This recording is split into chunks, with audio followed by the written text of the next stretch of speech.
For some months now, it has been suggested that a time bomb was ticking in the Department of Health. Those hoping for detonation didn't have to wait long. This summer, when it emerged that a health service employee had been paid €1 million by mistake, it was clear the fuse had been lit. The first I heard of this was towards the end of last week, I think. The first I heard of it. You know, my philosophy is if we've got it wrong, we made a mistake, we got the wrong technology, it's not doing the job, it's churning out. I understand somebody got a cheque that they shouldn't have got. If it's doing things like that, then there's something wrong. Maybe it explains where the money's gone, I don't know.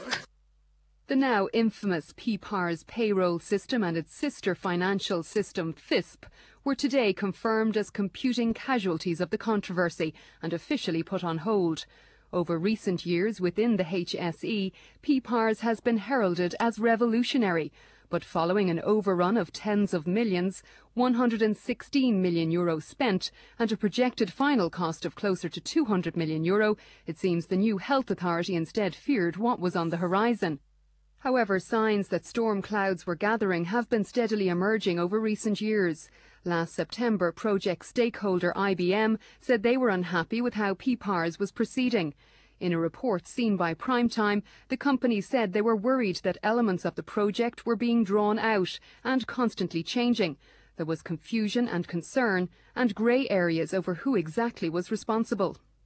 The major consultants on the project, Deloitte and Touche, were singled out for criticism by the Department of Finance in June, when they said they had concerns over the escalating costs of support services. Software is a branch of engineering. Engineering is of its nature predictable. It's not an art, it's a science. So it's not that difficult. The vast majority of software projects come in on time and on budget. Otherwise, every company that ever decided to install software will be out of business.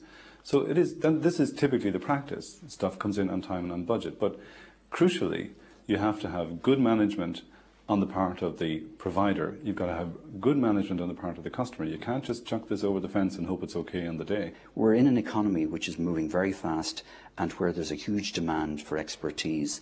And at this stage, we're having to pull people in from overseas in a lot of areas. And, you know, consultants are not lingering on jobs. They are very keen to get jobs done, completed, and move on to the next project, because the demand for their expertise and skill is widespread, and not just in Ireland, but overseas also. It's hard to gauge exactly how much money is being spent on consultancy by government. Just 11 of 14 departments would give details of their use of specialists.